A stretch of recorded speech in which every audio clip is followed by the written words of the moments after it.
It's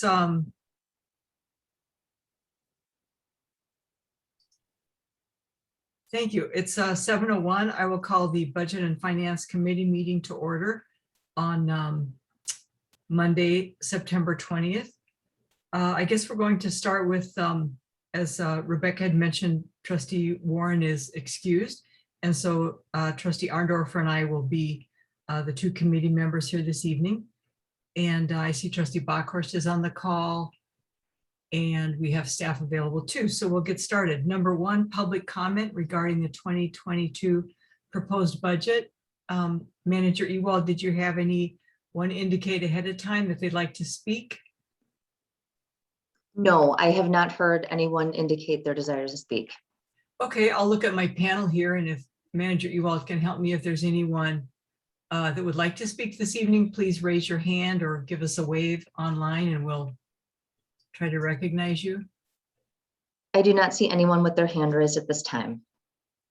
Okay, seeing none, we'll move on with the 2022 proposed budget review. And I'll hand it off to Finance Director Mark Emanuelson.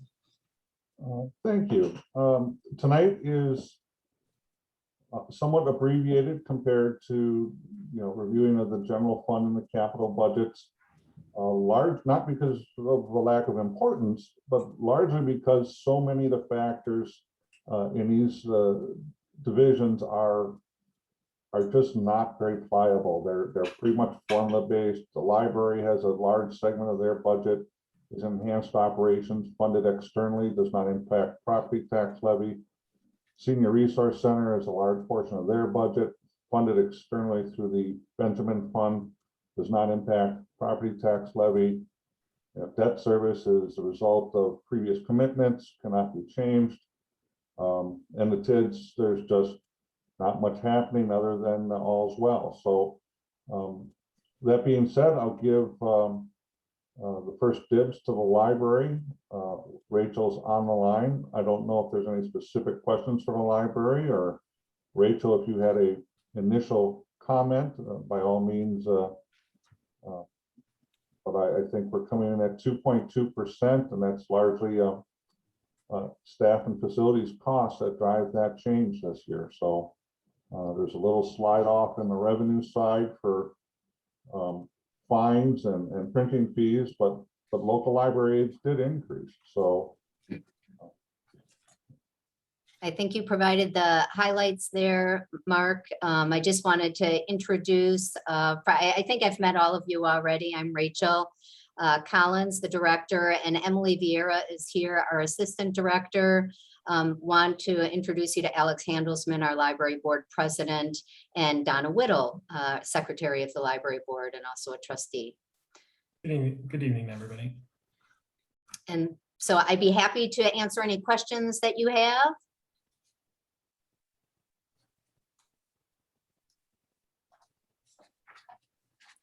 I want to honor the fact that what was originally a 90-minute meeting is now 30, and I know your time is precious for this committee meeting. So I just had a couple of quick questions, and this is more for informational purpose for myself. sure. On page 89, I noticed we have a social media archiver, and then it says village in parentheses.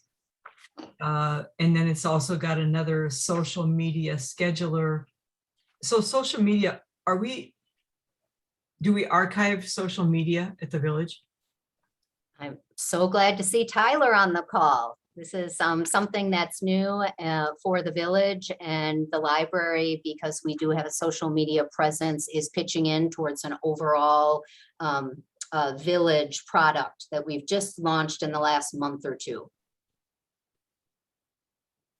Tyler, is that adequate? That kind of sums it up. That's correct.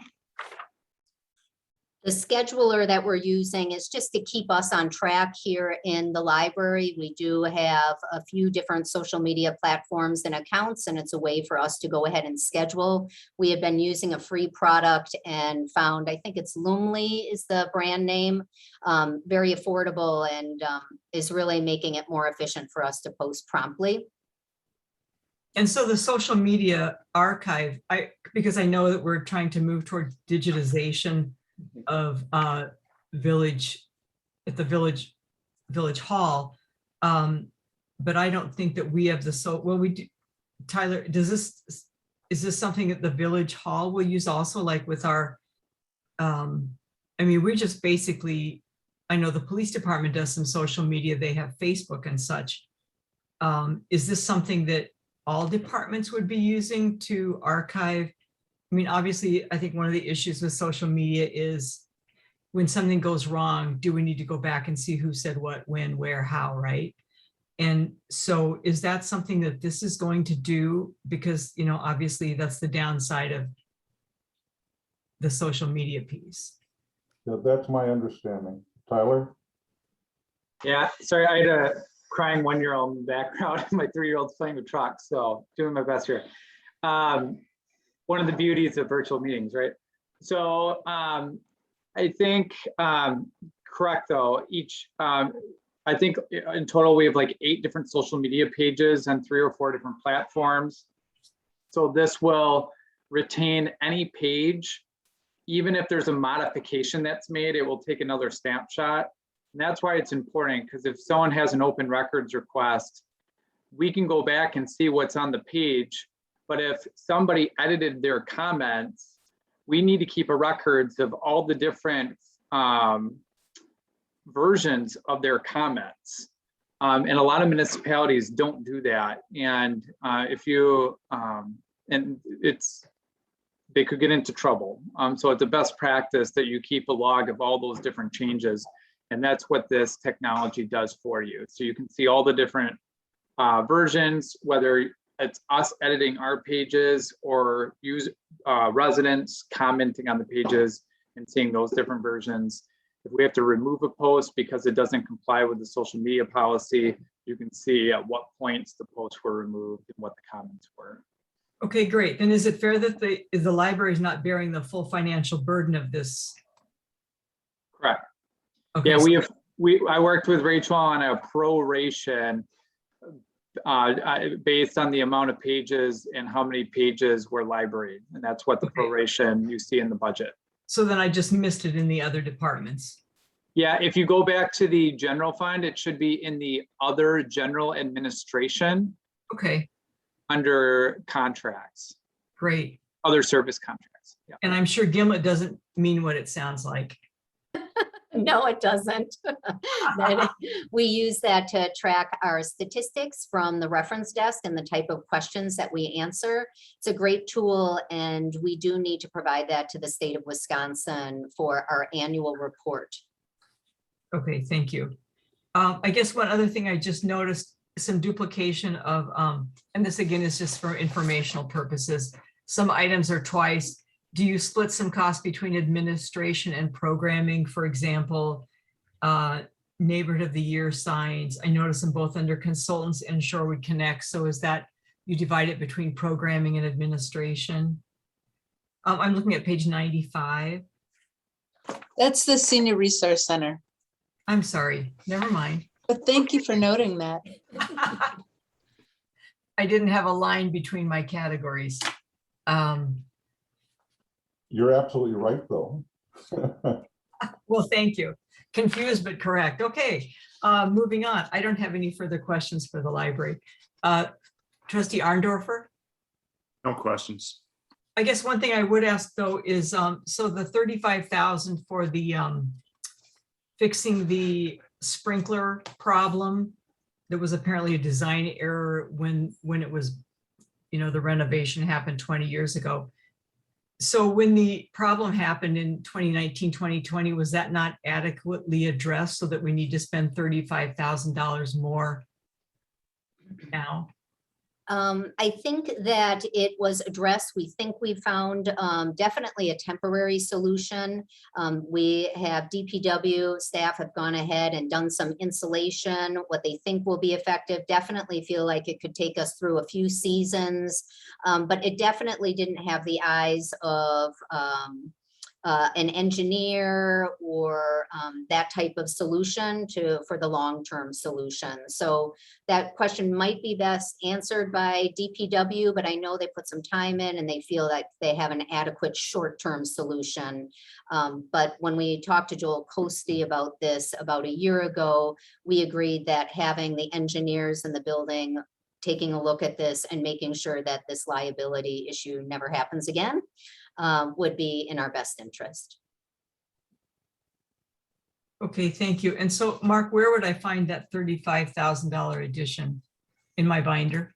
That would be in the 2023 budget. Oh, okay. That's not in this coming budget cycle. Okay, thank you. All right, thank you. Thank you very much. I do see President McCaig has her hand raised. Yeah, I just wanted to say a word of appreciation, and please share how wonderful all your programs are and the staff, and thank you for the great job you do, and look forward to 2022 with you. Thanks so much. I will make sure to pass that on. It's been an incredible year. We've learned so much. We've adapted. And really see the impact that we make in the community right now. So to hear that is really helpful. I will pass that on. I echo her remarks. Thank you. Okay. Thank you. So next up then would be the Senior Resource Center, starting on page 93. I got a few, again, it's the administration activities on that page are the only items funded through property tax levy, and that is staff and facilities costs. 1.3% increase, which is again reflective of some just some background underlying changes in wage and benefit costs. So, and then the rest of the section is the programming and enhanced or programming activities funded by the Benjamin Fund on page 94.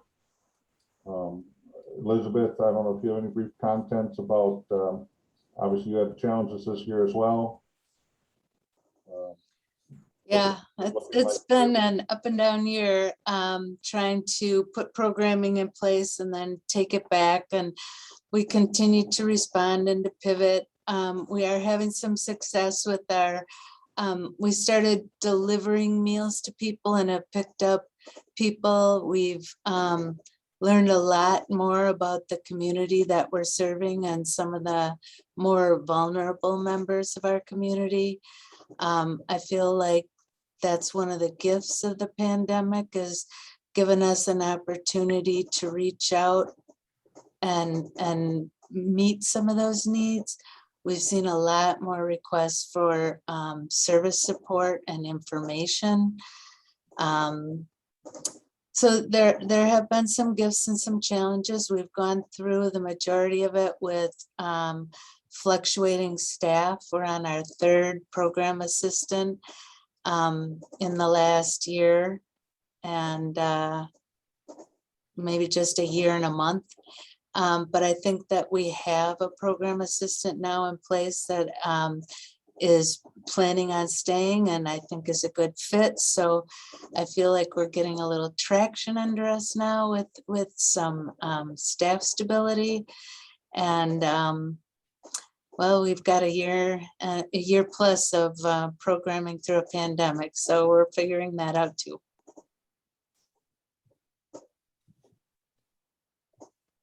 Okay, thank you. Can you tell me, I know, is the Eastside Services collaboration, is that a new Eastside Senior Services? Was that new this year, and how is it working out? I thought there was something we added this year.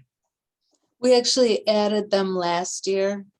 So this would be well, yes, you're right. I'm getting my budgets confused. 2021 was the first year that we did program support for them. So we just wrote them a check last month.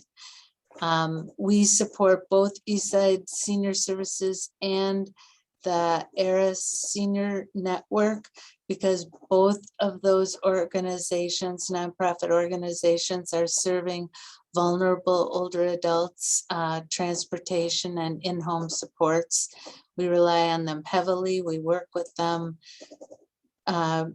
pretty regularly, and the Elder Services Advisory Board would like to maintain support for both those organizations through the Benjamin Fund.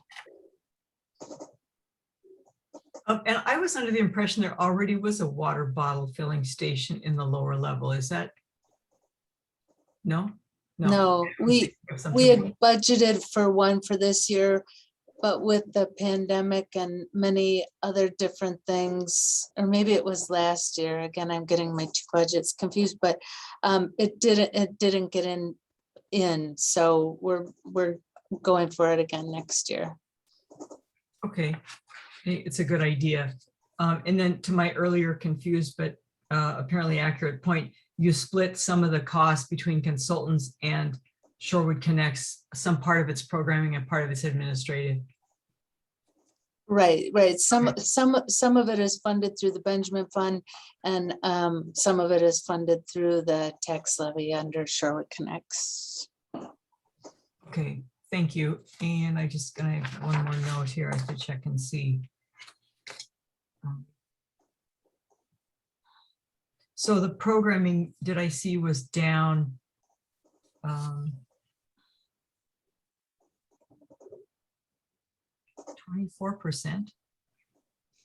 Yeah, we Because of COVID. yeah, we are eliminating and changing some of our programming. You'll see our department supplies and our food and beverage have gone up. So that sort of reflects our shift to delivering box lunches, and we put together these grab bags of supplies that we deliver to people. And so that's where we're putting our money next year as well. Okay, thank you, Elizabeth. Does anyone else have anything for Director Price? I see President McKay, your hand is up.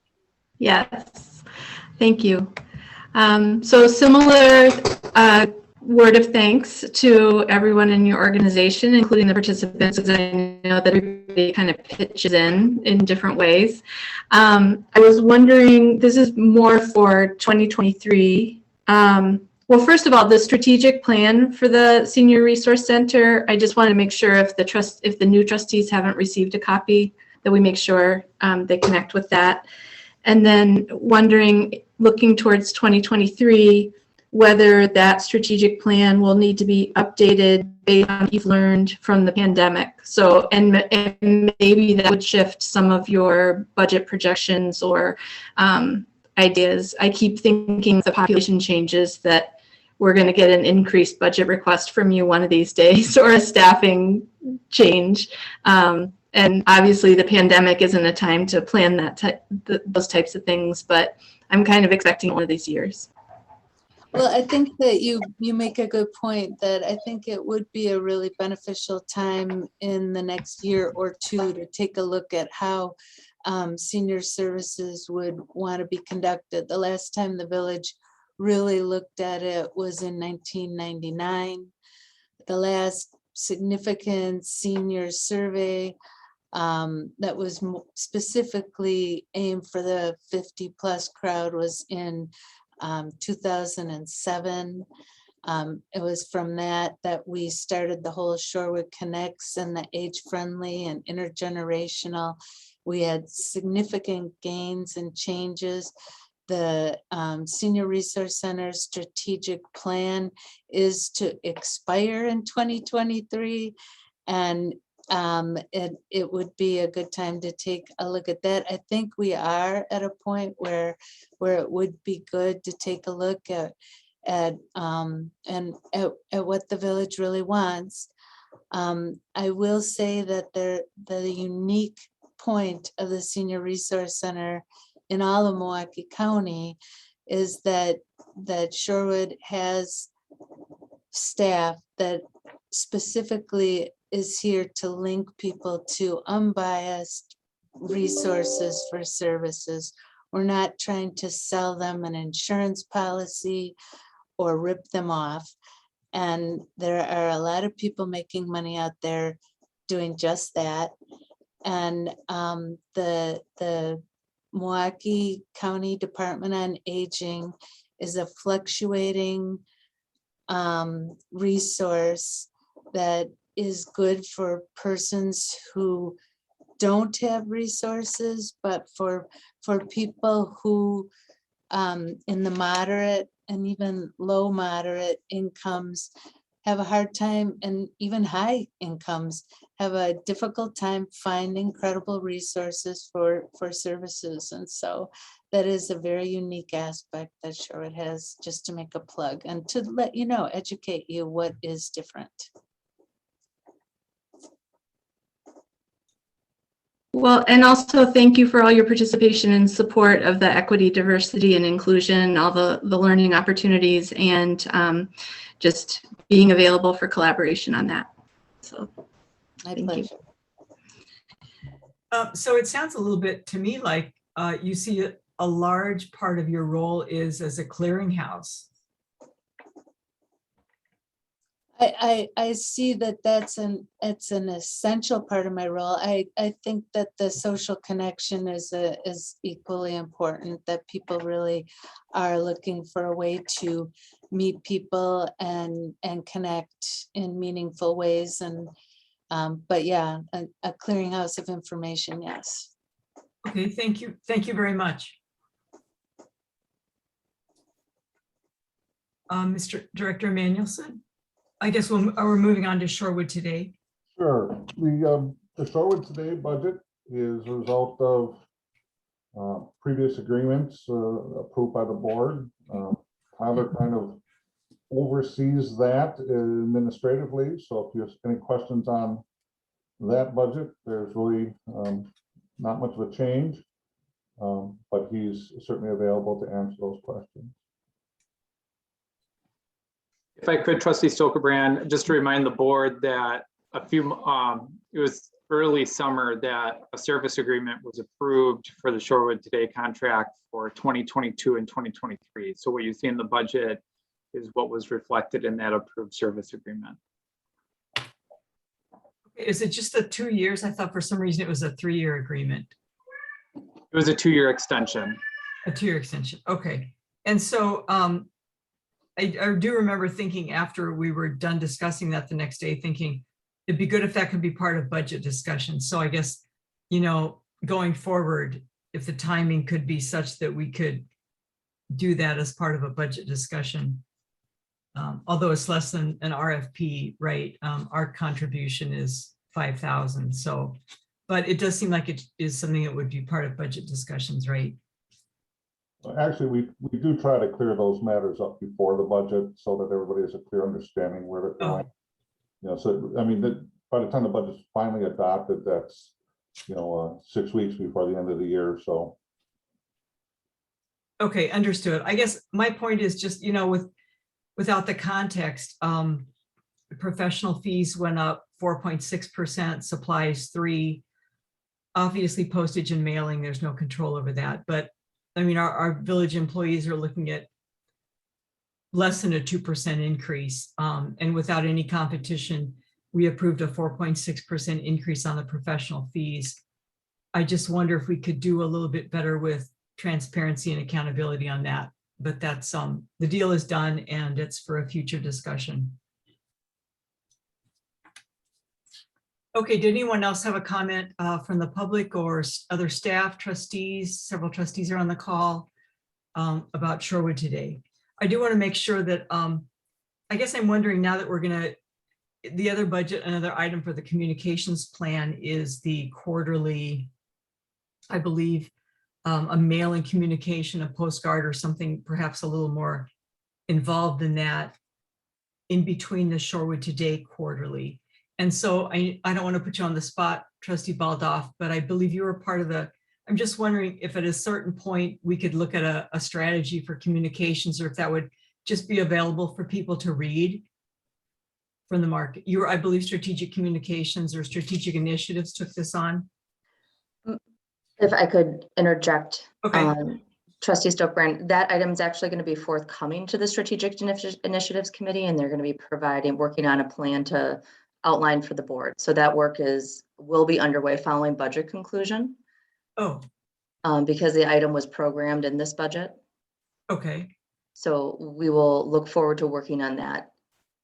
Okay, and how does that dovetail with the Strategic Marketing Committee? I believe they're the ones that propose so Strategic Yeah, I think- Initiatives has not been involved in this yet? No, I think what Trustee Stokerbrand's alluding to is the joint meeting we had with the Marketing Committee and Strategic Initiative Standing Committee. So Trustee Baldoff, I believe you were present with Trustee Bockhorst. And Trustee Ursik, I can't remember if he was present or not, but I know for sure we had the two of you there to brainstorm ideas with the Marketing Committee. And so are there minutes or a recording or anything I can use for background to get a feel for how decisions were made? And Yeah, I apologize. I believe at the last meeting I mentioned I would send you a draft minutes. okay, Trustee Stokerbrand, and I still have that one on my sticky notes. I will make sure to do that actually right now, okay? okay. And the other thing is, I don't know. It seems to me it just is something that in this new world of COVID and virtual meetings, we need to just hit the record button. That's just my personal feeling. Okay. Anyone else? If you could send the minutes to all of us. Yeah, I I'm sending appreciate it to all trustees, correct? Okay, thank you. Yep. The context could be really helpful. Okay. Finish then with Shorewood today, unless someone else has something to offer. Okay, Mr. Manuelson. Sure, thank you. The next division up is our debt service division on page 103. It reflects the commitments the board or the village has already got for debt service payments. It maintains a limit of 5% increase on the taxes to support debt service. There are some general fund reserves used to accomplish that. And also, just to make a specific note, the $1,091,000 of surplus applied is the final TID payment that will come in at the end of 2021, and then it'll go out in 2022 for TID 1, and then that debt will be fully satisfied.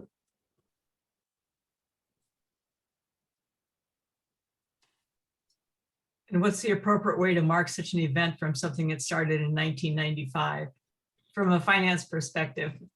Do we burn a mortgage on Capitol Drive or what? It's going to be a nice nice diversification of the assessment base for next year. Agreed.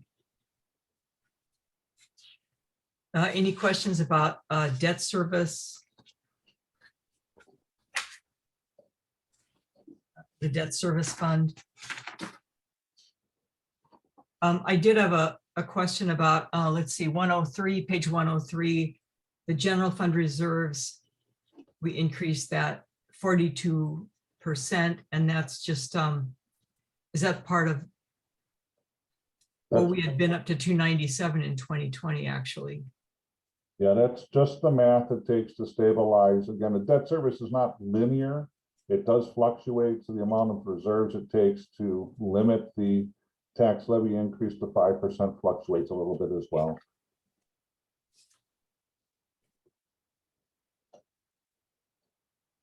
Okay, thank you. It's 7:29. Does anyone have any other remarks about the debt service? Moving on, then Mark, I believe, did you have anything else we needed to go over I would tonight? just mention, just to be thorough, the TIDs, the final section for review, starting on page 139. Again, there's not much activity, nothing new per se that we haven't already covered in some manner. TID 1 will be closing. We've got a current year transfer to debt service. We've got a distribution for affordable housing in 2022 estimated at 2.1 million. So we'll start cooking those eggs this spring and seeing, you know, what our long-term ideas are for that. TID 3, page 141. Again, there's the developer subsidy in that, about $500,000. That's a contractual obligation for the Sherman project, the Oaks. And basically what that does is it uses their tax increment to pay off the developer incentive loan that they financed. So again, it's really, there's a first, we call that a pay-go loan. So it's completely on their property. Whatever their increment their property generates goes towards repaying that development loan. So that's financially, it's a wonderful strategy. We don't have to borrow money up front. It was developer financed. We do have, I think, a little money left in there for residual projects. I think that's the canoe launch still needs to be completed for the land improvements. So that's being carried forward to 2023 as well in TID 3, or 2022 in TID 3. And everything else is pretty basic, just for just to be thorough. I'm moving away from the model of allocating staff where we allocate wages and health and dental and social security. I'm going to make an administrative allocation for administrative costs. And it's just going to hit the one line item. So that's why you don't see any of those charges. I'm just going to push it to a different line item there. It's a little more simple for accounting wise, and we can also evaluate if something were to happen at the end of the year that merits more time and effort into one area or another. It gives staff the flexibility to make sure that we've attributed the right amount of time to that TID district. So that's why that's up 833%. Yeah, it really is kind of a sum of the items above it as well. So. And which is the next TID that is a possible closing date after TID 1? I'd have to review the long-range financial plan. Okay. I don't have my TID closing That's projected okay. handy. Okay, thank you, Mark. TID 4 is page 143. Again, everything's complete. We are just rolling through on a couple administrative costs in that TID district. Doing well. And then TID 5 is on page 145. Again, doing well. We do have some money for studies and plans with some transportation projects that could relate to that from the parking and transportation plan. Plus, we're doing some engineering and design fees for the upcoming, what we call the North Oakland Avenue reconstruction project. Other than that, again, this is pretty vanilla. All the projects are completed. And finance, of course, is very comfortable with the status of all of our TID districts. Okay, any questions from anyone? Trustees first, otherwise anyone else? Staff or no? Okay, thank you very much, Mark. Thank you for your time this evening. I appreciate it. And is there a motion to adjourn the Business and Finance Committee meeting? So moved. And, you know, I'm sorry, I did want to, if this is an appropriate time, I wanted to go back to the minutes from September 19th, if I might. I don't know if we didn't really approve the minutes, but I wanted to note at item 4, public comment regarding the 2022 proposed budget. The last paragraph said that Trustee Stokerbrand noted that Shorewood taxpayers should subsidize the gun safety consortium effort given our resources and size. And I just wanted to make clear that I felt that that should be, Trustee Stokerbrand questioned whether Shorewood taxpayers should subsidize, because it is a difference in meaning. Okay, I'm sorry, I apologize. Trustee Arndorfer, I will make that adjustment. Okay. I'm sorry, Trustee Arndorfer, I would entertain your motion now. I move that we adjourn the Budget and Finance Committee. I'll second it. All in favor? Thank you.